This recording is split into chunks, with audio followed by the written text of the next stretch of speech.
A nossa viagem por terras de fronteira continuava agora pelo Alentejo, alternando entre as estradas e as pequenas vilas onde nem sempre a caravana passava com facilidade.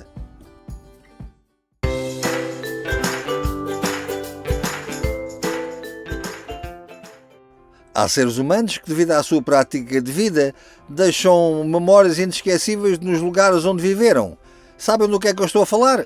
Chegámos a Campo Maior, a terra da Delta, do Sr. Nabeiro, do Rui Nabeiro, que já partiu, mas que deixa grandes memórias neste país. E aqui, há uns anos atrás, tive a pior experiência da minha vida de viagem. Nunca mais me vou esquecer e traumatizou muito. Saí da autocaravana, comecei a percorrer a vila e ali no centro houve um senhor que estava num estabelecimento comercial e que me chamou: olha, o senhor venha cá, venha cá. Eu disse: o que é que se passa? Olha, o senhor vai com essa máquina fotográfica, isso o senhor vai ser roubado, o senhor não pode andar com essa máquina assim na mão. Eu: desculpe, o que é que está a dizer? Não posso andar com... Não, não pode, não pode, o senhor vai ser roubado. Eu pensei, bom, o indivíduo possivelmente achou que a máquina é muito ostensiva e vou ter cuidado. Mas um pouco mais à frente, estava ao pé do Museu Municipal e veio um GNR ter comigo e chama-me: olha, o senhor chega aqui. Eu fui: faz favor, senhor agente, olha, o senhor não deve andar com essa máquina assim à vista, que o senhor vai ser roubado. Eu disse: desculpe, mas é a segunda pessoa que me chama a atenção que eu vou ser roubado em Campo Maior por andar com uma máquina fotográfica na mão. Sim, sim, você não imagina, isto aqui é um problema que nós temos. Há aqui uma etnia que ocupa grande parte ali do bairro do Castelo, o presidente da Câmara da altura protege muito esse pessoal e nós temos grandes dificuldades em manter a ordem aqui. Nunca mais me esqueci disto. Tudo o que eu estou a dizer passou-se comigo há uns anos atrás. Eu espero que esta visita venha a anular essa imagem e que a visita a Campo Maior seja muito agradável e reconfortante. Sim, que descansados, não é? Nesta nossa viagem por terras de fronteira. Vamos então visitar Campo Maior? Vamos. Vamos embora. E a nossa primeira visita é num lugar um pouco estranho. Esta Capela dos Ossos conta a história que Portugal e Espanha estavam... Não se deixe impressionar, a recepcionista é muito simpática. Estamos aqui em Campo Maior, na Capela dos Ossos, com a Dona Lourdes, a recepcionista, que tem a amabilidade não só de ter um trabalho fantástico, que é receber pessoas, como tem gosto naquilo que faz. Quando vier a Campo Maior e visitar a Capela dos Ossos, a Dona Lourdes aqui estiver, vão ver que tem outra dimensão a visita. Obrigada. A rede da Capela dos Ossos, não é? Sim. Quais é que estão assinaladas aí? Tenho aqui Sim. esta, tenho aqui a Débora A Débora. e tenho aqui a da Campo Maior. Campo Maior. E Monforte também é uma capela. Também é uma forte que não conheço. E quando vier à Capela dos Ossos, tem a hipótese de experimentar a tocar numa caveira, que por acaso esta é bastante simpática e tem um sorriso que, enfim, é interessante. Nós ossos que aqui estamos, pelos vossos prémios, está escrito na Capela dos Ossos em Évora e aqui poderia ser o mesmo. E estes crânios todos à janela, à espera de ver a vista.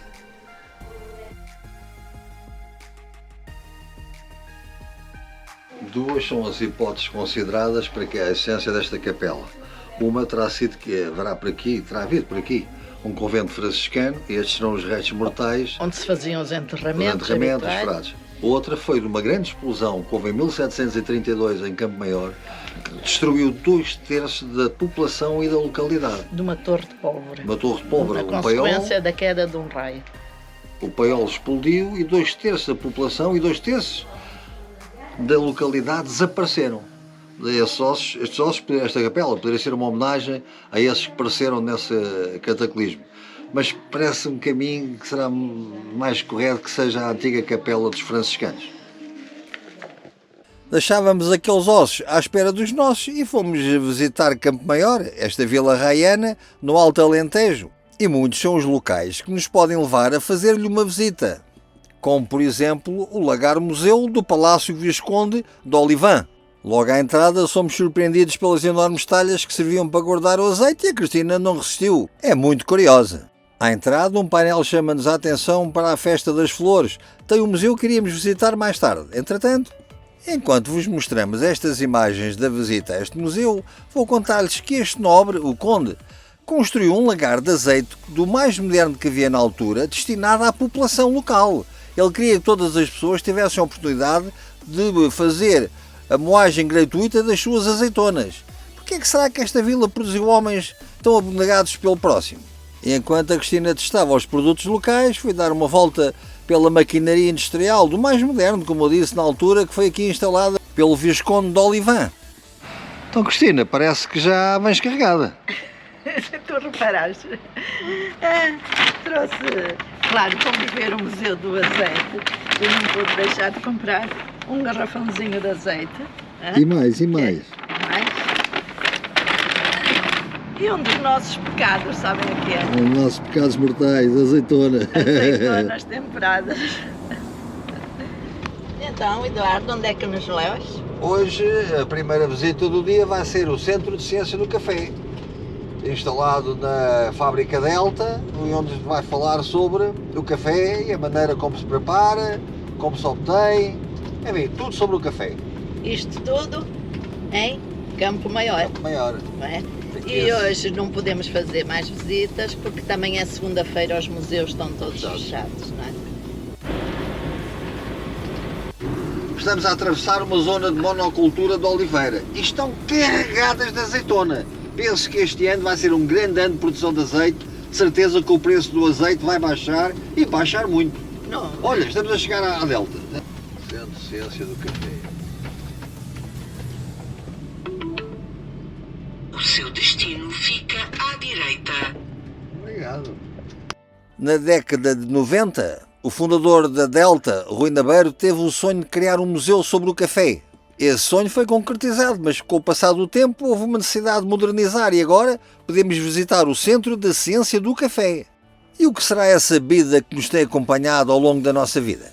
Por aqui podemos encontrar várias plantas do cafeeiro e memórias descritivas que nos vão elucidando sobre a planta, as suas doenças, as suas características. É tudo muito interessante. E até um vídeo sobre a lenda da utilização da planta do café. Pintava a paisagem com o verdor de um sem fim de plantas. Deixaram calmo e surpreendido. Fruta vermelha do irmão. É uma história muito curiosa. Quando por cá passarem, não podem perder este vídeo. E também não podem perder os quadros históricos sobre a introdução do café no Brasil. Nesta visita estamos aqui acompanhados por Dom João V, o responsável pela introdução no Brasil o café.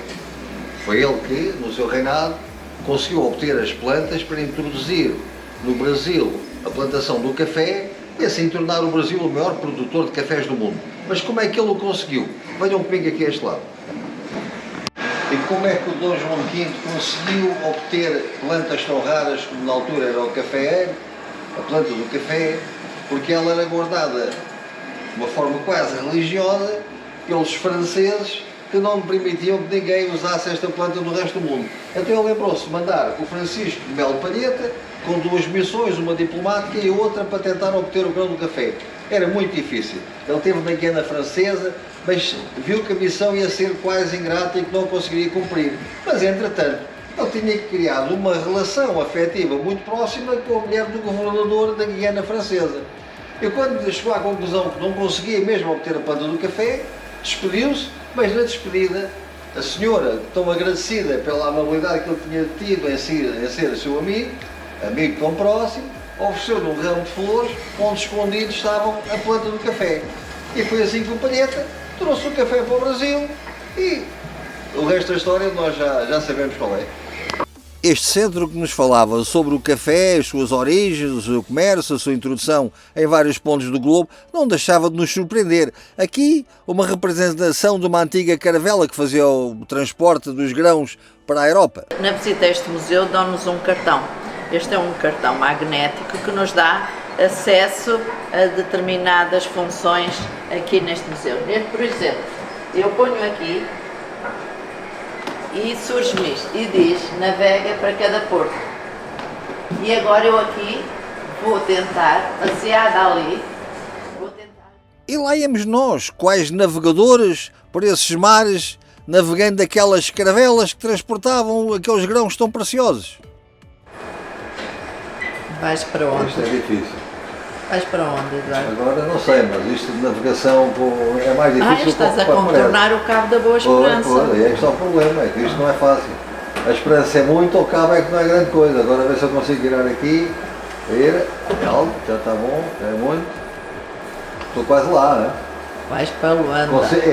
Isso é um navegador. É um navegador. O gajo vai navegar ali. Bateu. Mas esta coisa das navegações é muito mais difícil que o que parece. Bom, espero que o seguro pague aquele problemazito com a carga. Mais à frente, através de um sistema multimédia, podemos tomar um café no Majestic ou no Martinho da Arcada. As principais variedades que nós bebemos no café é o Arábica e o Robusta. Também é o Moca. O que é que acontece? Fazem um blend, é uma mistura, normalmente entre o Arábica e o Robusta, nas várias proporções, de maneira a obter aquilo que mais se adapta aos mercados quando o café vai ser vendido. E terminamos a visita aqui ao Centro de Ciência do Café e tem uma loja onde se pode degustar uma bica, o Café Expresso. Um cimbolino. Um cimbolino, como diz o povo. Claro que não resistimos a mais uma brincadeira, mas estava na hora de deixar este Centro de Ciência do Café. Adorámos esta visita que recomendamos vivamente. Agora teríamos pela frente uma tarefa indispensável nas nossas viagens. Visitar uma lavandaria. Já sei que vão dizer que é a Cristina que tem o trabalho todo. Não, reparem, o meu esforço aqui é impressionante. Depois, já com a roupa devidamente reciclada, continuámos o nosso passeio por Campo Maior. Os nossos passos por estas ruas levar-nos-iam até ao Museu Aberto, ou melhor, ao Museu Etnográfico. Outro espaço obrigatório numa visita a quem passar por esta vila. Ganhaste essas flores tão bonitas? Porque é o dia do turismo. Ah, muito bem. Então, E as meninas tiveram uma habilidade. Dão uma flor. E cada museu vai oferecer uma flor, mas com uma cor diferente, correspondente. Temos que aproveitar para fazer os museus todos hoje. E hoje, por ser o dia do turismo, os museus são gratuitos. Ótimo. Desde que se visita este Museu Etnográfico em Campo Maior, começamos aqui para a zona do vestuário e é curioso, porque de um lado temos o trabalhador rural, com as suas roupas de domingar, porque isto ia ser, como se diz, domingo para ser ao domingo, domingar, e aqui deste lado temos as famílias mais nobres, o próprio desenho que está na parede mostra a diferença social entre elas. E as surpresas não param de acontecer aqui no museu. Agora encontrei um casal que vinha da Romaria da Senhora da Piedade. Teve a amabilidade de nos convidar para tomar um café e ali um chimpiti, ali da garrafinha com os copinhos. Eu vou agradecer e fazer um brinde aqui a este casal tão simpático que nos recebeu tão bem aqui no museu em Campo Maior. Agora mergulhemos em vidas passadas que aconteciam por estas vilas alentejanas. O barbeiro é um dos locais de grandes recordações, porque o barbeiro não era só um local onde se cortava o cabelo, era um local de convívio e o barbeiro falava com toda a gente da localidade, ia absorvendo o que é que se passava, o que é que acontecia e era sempre uma grande fonte de informação. A cadeira que está aqui traz-me recordações um pouco dolorosas quando era miúdo, sentava-me aqui num objeto como este, exatamente igual, para me cortarem o cabelo, e eu fartava-me de chorar quando era pequenino, não gostava nada que me cortassem o cabelo. Já sabia que mais tarde ele viria a ser escasso. Como eu já tenho falado em vários vídeos, há qualquer coisa que me faz ficar a pensar. Nestas épocas que estamos aqui a ver retratadas, todos os objetos eram feitos localmente. Quando uma roda avariava, vinha só o carpinteiro, o marceneiro e ele recuperava. Se havia qualquer outro utensílio em casa que precisava de ser reparado, havia sempre alguém, um funileiro, alguém que fazia a reparação. Hoje compramos tudo. Vem tudo da China, da Índia, de outras localidades estranhas, não tem nada a ver com a nossa cultura, mas é a globalização. Mas é interessante visitar estes espaços para termos uma noção do que foi e do que é a vida agora. E atrás de ti, é um outro local interessantíssimo.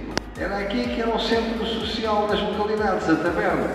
Não era só para beber o vinho e fazer um jogo de cartas, porque isso fazia parte do lazer, mas era também para se trocar opiniões, ouvir críticas, conversar, falar.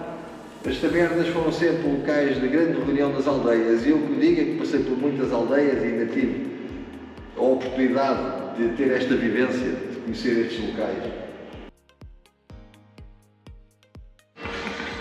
Este espaço aqui traz-me recordações. Passei muitos anos a formar crianças para a vida. Cristina, esse mapa também traz umas recordações engraçadas, porque tu... Eu nasci aqui, em Moçambique, em pleno Oceano Índico. E em pleno Império Colonial Português? Pois, e tínhamos que aprender, tínhamos que saber tudo isto.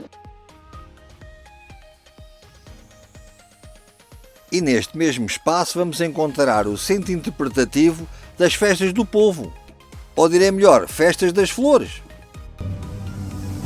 Durante as festas do povo, as casas de Campo Maior têm as suas portas abertas. E nas ruas, damos as boas-vindas a todos os que chegam. Aos velhos amigos, aos vizinhos e aos que vêm de longe. Um dos momentos curiosos nesta visita aqui à Casa das Flores é um jogo que fazemos em que construímos uma flor e depois digitalmente vamos participar na enramação, até a enramação, que é a fase final, que é a decoração da rua. Tenho tido aqui a preciosa ajuda aqui da colaboradora do museu que me tem ajudado. Neste momento já estamos a decorar a rua. Ora, parabéns, foste um bom cabeça de rua. Estás a ver? Consegui. E o que dizer destes espaços que nos transportam para as ruas de Campo Maior quando estão todas floridas? Esta é uma daquelas festas que acontecem em Portugal que ninguém pode perder. Até nesta casa já a família esperava os visitantes. Há um sítio no mundo onde as flores nascem quando o povo quer. E parece que em 2024 o povo vai querer, pelo menos já estão a preparar as flores para o ano. Nós pudemos participar de um pequeno workshop onde fizemos umas flores, aliás, a Cristina fez, umas flores que logo foram decorar uma das janelas da nossa autocaravana. Ficaram mesmo bonitas, ela é muito prendada. Por agora só nos restava tirar uma foto para mais tarde recordar e terminar este vídeo. Não se esqueçam, subscrevam o nosso canal YouTube, vamos viajar juntos.